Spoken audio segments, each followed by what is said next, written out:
Kemudian berpindah ke aula teater di Wano Kuni. Sang Dayang sedang membacakan kisah para samurai Wano yang berjuang membebaskan negeri Wano dari neraka.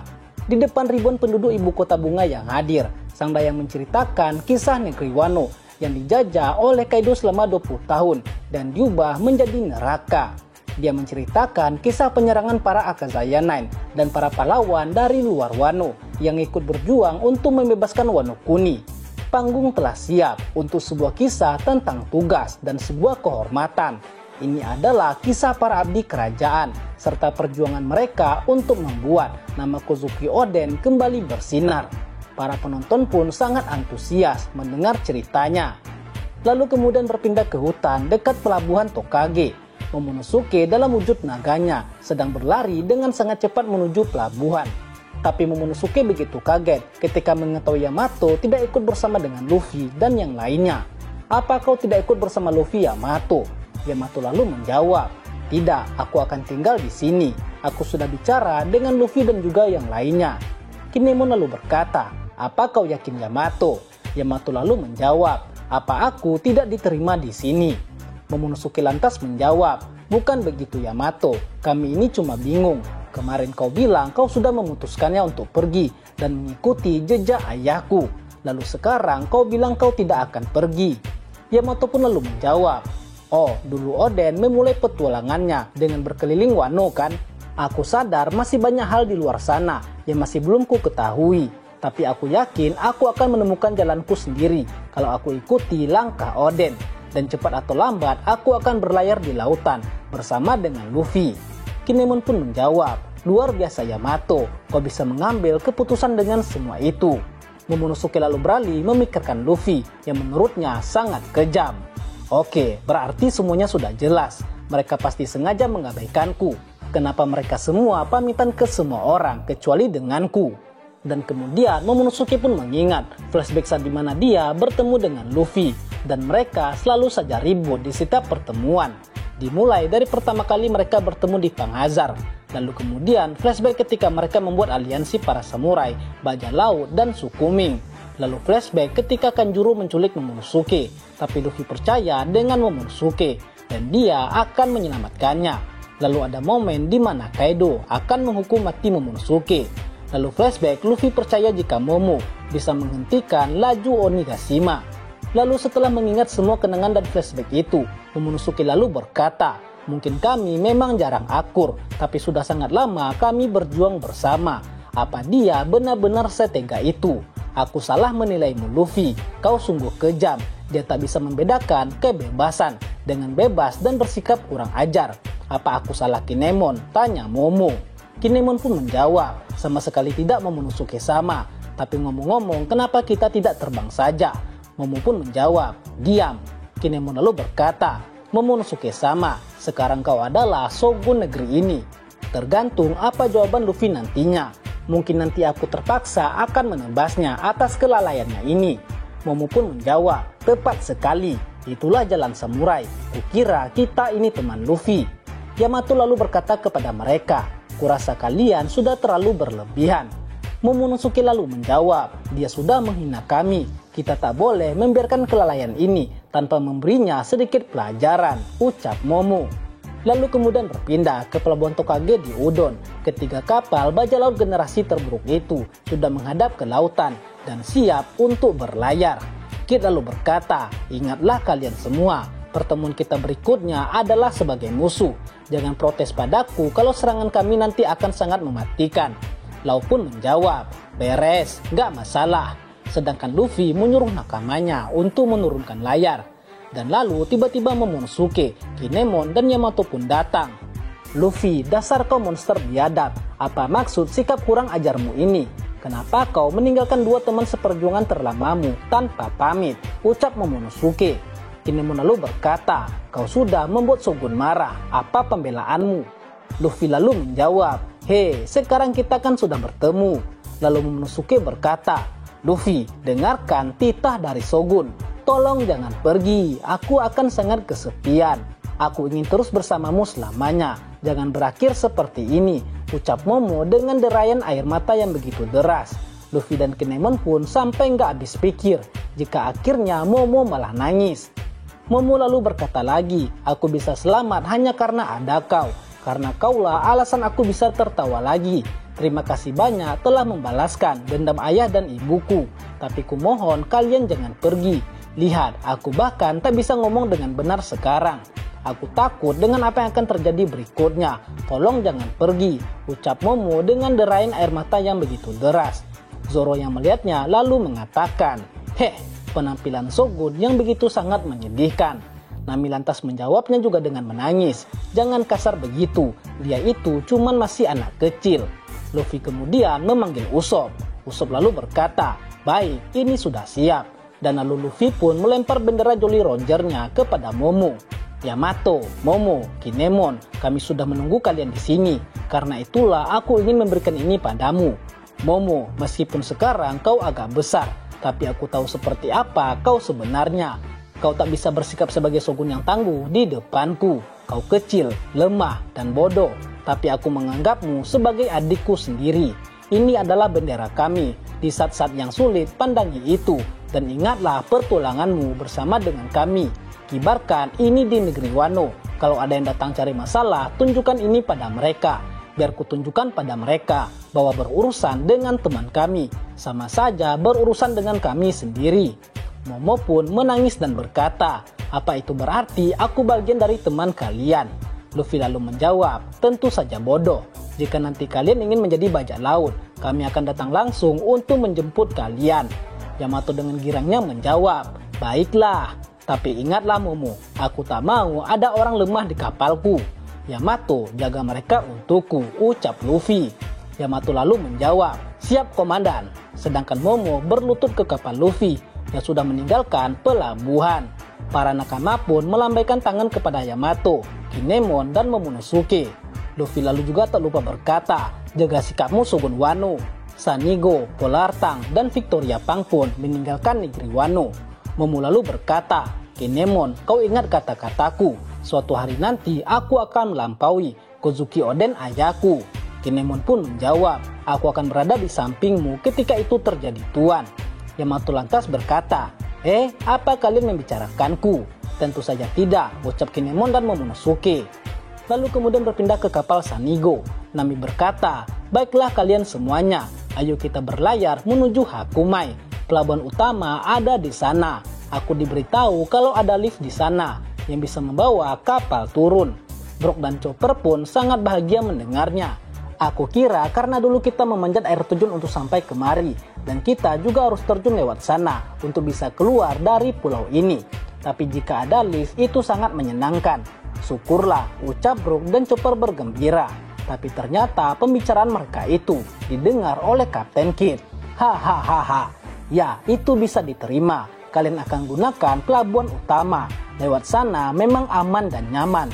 Cocok untuk orang lemah seperti kalian. Mendengar perkataan Kid itu, Luffy dan Law pun menjadi sangat murka. Aman dan nyaman? Namun Nami dan yang lainnya langsung berusaha untuk menenangkan Luffy. Tidak Luffy, aman itu sangat bagus. Jangan biarkan dia mempengaruhimu. Nakama Law juga mengatakan hal demikian. Tunggu Kapten, kenapa wajahmu begitu? Kami semua juga setuju, pelabuhan utama lebih baik. Tapi Luffy dan Law merasa terhina dengan ucapan Kid itu. Dengan panasnya Luffy mengambil alih kemudi. Jinbe, berikan kemudinya padaku. Law juga demikian, dia mengambil kemudi dari Beppo. Rasakan ini. Ketiga kapal itu pun langsung terjun bebas dari atas negeri Wano. Semua nakama pun berteriak histeris ketakutan. Lalu kemudian berpindah lagi ke negeri Wano. Sang Dayang yang sedang menceritakan kisah perjuangan para Akazaya, menceritakan pahlawan yang datang. Para penjahat yang datang yang telah membebaskan negeri Wano, bagaikan dewa yang turun ke dunia nyata. Kekuatan mereka menerjang bagai tsunami, menyapu semua penghalang di depannya. Bahkan Kaido, sang Raja Naga, tak berkutik di hadapannya. Lalu di tengah kekacauan itu, Putri Hiyori berhadapan dengan ular Orochi yang lenyap di telan api. Dalam usaha terakhirnya untuk membalas dendam, Orochi berkata, dendam keluarga Kurozumi akan terus mengutuk negeri ini dari generasi ke generasi selamanya. Namun Putri Hiyori tak gentar sedikit pun, matanya tetap terbuka lebar. Kenangan penderitaan negeri ini selama 20 tahun mengobarkan hatinya. Kurozumi berarti arang, Mereka terlahir untuk dibakar. Para penonton pun bersorak-sorai di akhir cerita. Sang Dayang pun lalu menutup cerita hebat itu. Penutup kisah keji ini adalah sebuah pengorbanan yang sangat menggembirakan. Darah yang tertumpah demi membangkitkan klan kembali takkan pernah terlupakan. Sejarah pengorbanan mereka akan selalu terbang terbawa angin. Itulah akhir kisah hari ini tentang para samurai besar negeri kita dan bagaimana mereka dengan ajaibnya kembali bersama dengan kita. Dengan itu sudah saatnya kita beristirahat, saatnya kita membangun negeri Wano yang tercinta ini. Momonosuke, para Akazaya dan penduduk ibu kota pun bersorak-sorai atas cerita Sang Dayang yang sangat menguras emosional itu. Lalu kemudian keesokan harinya, Momonosuke, Yamato, dan Kinemon sedang mencari tempat tertinggi di ibu kota bunga. Momo berkata, di mana kita sebaiknya pasang bendera kebanggaan kita ini. Dan akhirnya bendera kebesaran Mugiwara itu pun dipasang di atas kastil Shogun. Setelah terjun bebas dari air terjun Wano, kapal Sanigo pun kembali ke Laut Biru untuk berlayar di lautan luas. Namun akibat tindakan Luffy yang sembrono itu membuat Nami sangat marah dan menghukumnya. Dasar Kapten Brengsek, tingkat tololmu yang barusan itu hampir saja membunuh semua kru. Ketololan yang bisa kami toleransi juga ada batasnya, ucap Nami sambil memaki-maki Luffy dan menyiksanya dan mengurungnya di dalam kandang besi. Sang Nyoyonko itu pun tak bisa berkutik di hadapan konternya itu. Maafkan aku, ucap Luffy dengan tubuh yang bengkak babak belur akibat dihantam oleh Nami. Melihat Nami yang begitu marah, Jinbe pun berusaha untuk menenangkannya. Hahaha, tapi tak ada yang terluka, jangan keras-keras menghukumnya, ucap Jinbe. Namun betapa kagetnya Jinbe ketika merasakan haki dari Nami. Kita harus tegas untuk mendisiplinkannya Jinbe. Jinbe pun langsung keringat dingin merasakan haki kemarahan Nami. Wah, apakah itu haki? Tanya Jinbe. Chopper lalu memperingatkan Jinbe. Bos, jangan bantah Nami kalau dia lagi marah. Dia bisa sangat menyeramkan. Dan di sisi lain, Franky sangat memuji kehebatan dan ketangguhan Sanigo. Hei, kalian sudah lihat kan gimana Sanigo terjun dari setinggi itu. Dan yang rusak cuma tiang kapal sedikit, ucap Franky. Lalu kemudian Nezuko datang memberikan surat kabar yang baru, yang dimana Robin yang mengambilnya. Terima kasih, ucap Robin sambil mengelus-ngelus kepala burung itu. Kepala burung mana nih? Nah, Robin lalu memanggil yang lainnya. Hei kalian semua, kelihatannya kita dapat bounty baru. Sanji lalu dengan begitu gembiranya ingin mengambilnya dari Robin. Tapi Robin mengelak hingga Sanji pun terjatuh. Lalu kemudian narator mengatakan pembaruan bounty untuk pemimpin armada besar 5.600 awak serta para komandan tertingginya. Dr. Tony Chopper dari 100 berry menjadi 1000 berry. Karena nilai bounty-nya masih terlalu sedikit, Chopper pun jadi murka. Hei, apa-apaan ini? Naiknya cuma sedikit, ucap Chopper dengan marah.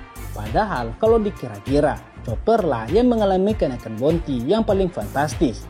Dari 100 berry menjadi 1000 berry. Gokil nggak tuh? Lalu kemudian bounty Nami menjadi 360 juta berry yang membuat Nami jadi sangat frustasi. Oh tidak, aku sendiri juga mau memburu orang dengan nilai bounty segini, ucap Nami. Lalu kemudian bounty Brook menjadi 383 juta berry. Brook menyambut bounty barunya itu sambil ngetes santuy. Lalu Franky mendapatkan bounty 394 juta berry. Tapi Franky sangat begitu kaget dan kesal kenapa tiba-tiba poster bounty-nya malah berubah menjadi kapal Sanigo. Woi, apa kalian bercanda? Bahkan wajahku tidak kelihatan. Kenapa berubah menjadi kepala Sanigo? Lalu kemudian ada bounty Sniper God Usopp menjadi 500 juta berry. Usopp pun tak bisa membendung kesedihannya karena bounty-nya semakin hari semakin naik. Kumohon jangan naik lagi bountyku, ucap Usopp meratapi. Lalu Robin mendapatkan nilai bounty 930 juta berry. Dan untuk mengobati kesedihan Chopper, Robin memberikannya permen kapas untuk membuatnya ceria dan jangan sedih lagi karena bounty-nya yang kecil. Lalu kemudian ada bounty Sanji yang menjadi 1 miliar 32 juta berry. Lalu ada Jinbe mendapatkan nilai bounty 1 miliar 100 juta berry. Lalu ada Zoro mendapatkan nilai bounty 1 miliar 100 juta berry. Mengetahui hal itu, Sanji pun dibuat sangat kesal dan sangat marah. Kenapa aku kalah dari si Marimo? Dasar sialan. Selain itu, kau juga jimbe. Rupanya kau sama saja dengannya. Persetan dengan kalian, ucap Sanji. Jimbe lantas bertanya, Sanji, apa kau baik-baik saja? Tanya Jimbe. Zoro dengan sumringahnya berkata, abaikan saja dia Jimbe, dasar peringkat 4. Sanji pun kesal diejek oleh Zoro. Dan seperti biasa, mereka pun kembali baku hantam dan duel. Siapa yang kau sebut peringkat 4 brengsek? Ucap Sanji. Zoro pun berkata, oh kau berani melawan peringkat 2 ya? Dan lalu ke-9 komandan tertinggi itu dipimpin oleh sang kapten terhebat Monkey D. Luffy yang bernilai 3 miliar berry. Tolong keluarkan aku dari sini, perutku lapar, ucap Luffy yang memohon kepada Nami untuk dikeluarkan dari dalam kandang. Sungguh seorang kapten yang hebat. Nah, lalu kemudian berpindah ke Pulau Karibari, markas Yonko Badut si Bagi. Para anak buah Bagi begitu kaget ketika mengetahui Takanomi Mihawk, pendekar pedang terhebat nomor 1 di dunia, sedang berada di tempat mereka. Hei, apa kalian sudah melihatnya? Hebat, ternyata itu sungguhan. Jadi dialah pendekar pedang terkuat di dunia. Padahal aku sempat berpikir, setelah si Chibukai dibubarkan, nasib kita sudah berakhir ketika armada angkatan laut mengepung kita. Tapi Kapten Bagi memang hebat. Tak kusangka dia bisa melakukan hal seperti itu. Lalu kemudian berpindah ke tempat Bagi, Mihawk dan Krokodil. Yang ternyata Bagi sedang disiksa habis-habisan oleh Krokodil dan juga Mihawk. Tunggu dulu, tolong jangan bunuh aku. Aku bersedia melakukan apapun. Aku bahkan bersedia menjilat sepatu kalian, ucap Bagi dengan wajah babak belur. Lalu Krokodil berkata sambil memegang kepala Bagi, dengar ya, Cross Guild adalah organisasi yang kubentuk bersama Takanome. Kenapa kau yang malah menjadi pemimpinnya?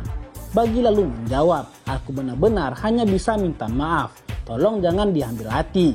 Lalu kemudian Mihawk berkata, kau adalah orang yang pertama sekaligus terakhir yang bisa mendapatkan gelar Yonko hanya dengan terus minta maaf. Kalau kami tidak membunuhmu, maka kami tak akan bisa menjadikanmu contoh bagi orang-orang. Krokodil lantas berkata, emosi yang kurasakan saat ini sudah bukan lagi perasaan terhina, tapi ini sungguh memalukan. Ini lebih buruk dari penghinaan. Itu adalah kata-kata yang lebih tepat untuk ini. Bagi hanya bisa terus berkata, ampuni aku. Mihawk lalu menjawabnya, jangan meminta hal yang mustahil. Lalu kemudian Mr. Tree, Galgino, mantan agen Baroquois, anak buah Krokodil sangat senang dengan kehadiran Krokodil di sana. Oh bos, senang sekali lagi bisa melayanimu, ucap Galgino. Melihat hal ini, Bagi pun merasa dikhianati.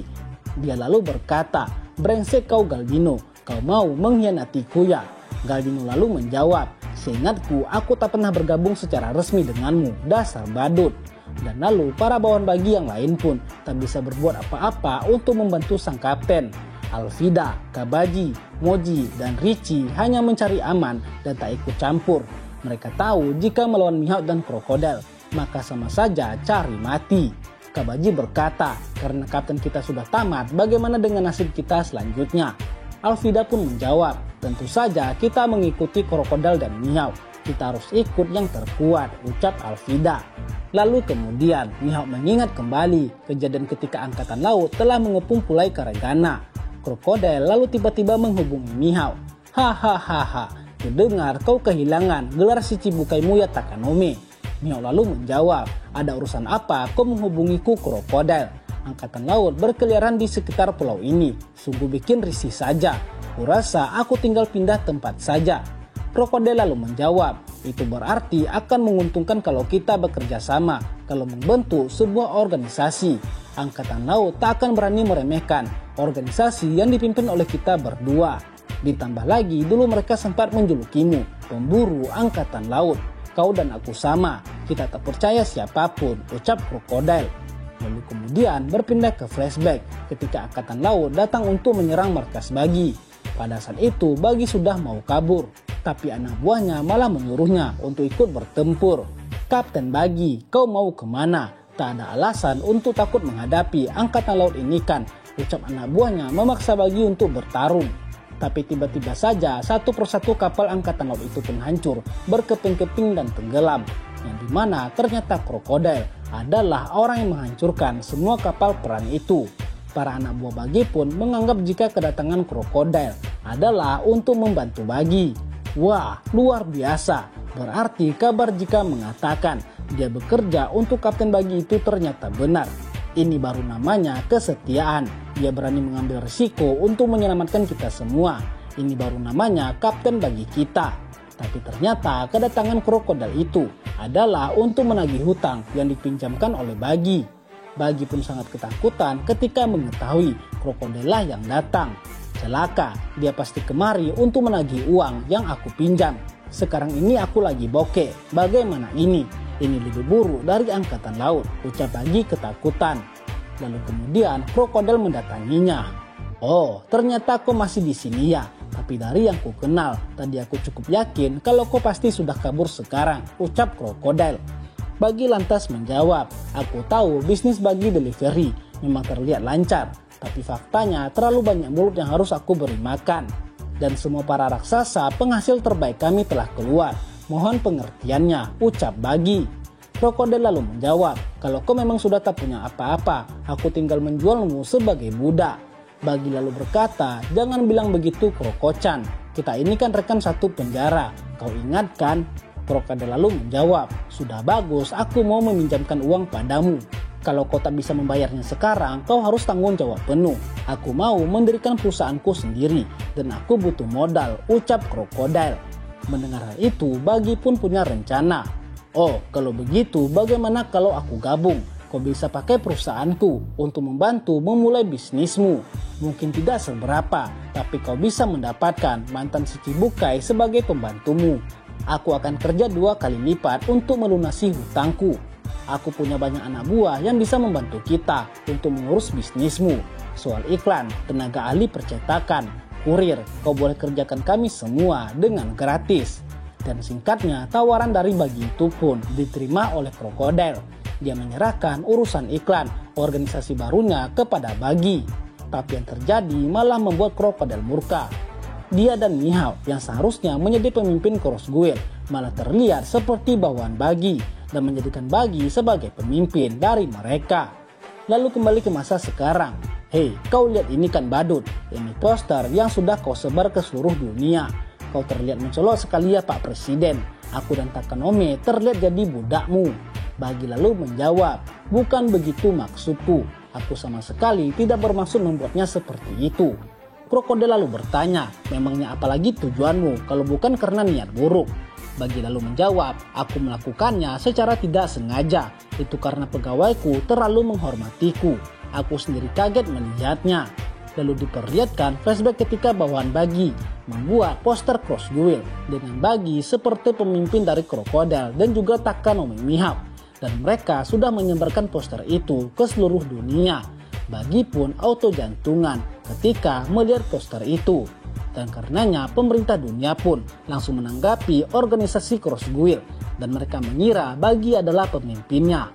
Flashback lalu berpindah ke markas angkatan laut yang membahas tentang Crossguild dan Bagi. Oh, jadi dia Bagi yang menjadi salah satu dalang insiden Impel Down. Kita selama ini sudah salah menilainya. Dia ternyata adalah mantan kru Raja Bajak Laut Goldie Roger. Dia disebut-sebut setara dengan Yonko Akagami no Sanks. Sosoknya begitu penting hingga bahkan krokodil langsung turun tangan untuk menyelamatkannya di Pulau Karaibari. Selain itu, dari hasil penyadapan telah memastikan adanya keterkaitan antara krokodil dan juga Mihao. Akibatnya ada banyak organisasi gelap yang bersedia menyuntikkan dana untuk operasi perburuan angkatan laut ini. Jika dilihat dari kekacauan yang ditimbulkan di dunia saat ini, bisa dikatakan Crossguild adalah organisasi yang sangat berbahaya bagi kita. Kita saat ini juga menjadi incaran para bajak laut dan orang-orang untuk mendapatkan tebusan bagi kepala kita. Mereka harus segera dimusnahkan. Krokodil, dia adalah mantan si Cibukai. Dia pemilik buah iblis tipe Logia yang sangat tangguh. Nilai bounty-nya 1.965 juta berry. Lalu ada Takanome Mihao, juga mantan si Cibukai, sekaligus pendekar pedang terkuat di dunia saat ini. Dia bahkan dikatakan sanggup mengimbangi salah satu Yonko yaitu Akagami no Sanks. Pemerintah dunia menghadiahi kepalanya senilai 3.590 juta berry. Dan terakhir bagi si badut jenius, Selain latar belakangnya yang disebutkan tadi, dia bahkan mampu membuat Mihawk dan krokodil tunduk padanya. Pemerintah dunia pun memberikan 3 miliar 189 juta beri untuk kepalanya, sekaligus menjadikannya sebagai New Yonko seperti Mugiwara no Luffy. Bagi merupakan sosok berbahaya yang sangat diwaspadai oleh pemerintah dunia. Nah, lalu kembali ke masa sekarang, krokodil dan Mihawk masih melanjutkan penyiksaannya kepada Bagi. Kau berhasil menjadi Yonko, hebat juga kau badut, ucap krokodil. Bagi hanya bisa menjawab, aku sungguh menyesal, maafkan aku bahkan bersedia menjilat sepatu kalian. Mihawk lalu berkata, tapi tergantung bagaimana kita melihatnya krokodil. Kurasa membiarkannya memiliki posisi tinggi, bukanlah ide yang buruk. Setidaknya aku tidak peduli menjadi Yonko dan bisa menjalani hidup dengan tenang. Krokodil lalu bertanya, apa kau yakin Takanome? Mihawk lalu menjawabnya, aku sangat yakin. Kita biarkan dia menjadi sasaran tembak. Lagi pula kita bisa menghabisinya kapanpun yang kita mau. Krokodil pun setuju dengan ide Mihawk itu. Dan lalu mereka melepaskan Bagi untuk memperkenalkan mereka kepada semua bawahannya. Hei, dengarlah para bawahanku. Kami telah mendirikan organisasi Cross Guild demi menyambut datangnya era baru. Sekarang akan kuperkenalkan kepada kalian para petinggi, Tuan Krokodil dan Tuan Takanome Mihawk. Bawahan Bagi pun sorak-sorai menyambut kedatangan Mihawk dan krokodil. Kemudian berpindah ke Pulau Kamabaka. Para pasukan revolusioner sedang berkumpul setelah kembalinya para komandan dari Marijoa. Betty mengatakan kepada Koala agar tidak perlu mencebaskan Sabo karena dia pasti akan baik-baik saja. Koala lalu menjawab, ya setidaknya aku lega karena kalian semua baik-baik saja. Ivankov lalu berkata, itu benar, kita harus merayakan keajaiban ini. Morley lalu menjawab, dasar Sabo, dia tak akan kumaafkan karena sudah membuat kita semua cemas. Karasu lalu berkata, jika dia percaya kepada Sabo. Lalu kemudian Dragon berkata, Sabo pasti baik-baik saja, tapi jika benar dia yang telah membunuh Raja Kobra, maka aku tak akan memaafkannya, meski dia punya alasan kuat sekalipun. Lalu Dragon kemudian berjalan menuju Kuma. Kuma, apa yang sebenarnya yang telah kau lihat? Lalu kemudian tiba-tiba dengan musik pun berbunyi dan Koala pun mengangkatnya. Angkatan laut pun menyadari ada panggilan masuk ke Pulau Kamabaka. Hei, itu mungkin Kaisar Api Sabo. Segera rekam dan lacak lokasinya. Dan kemudian Sabo berkata, halo Koala, ini aku Sabo.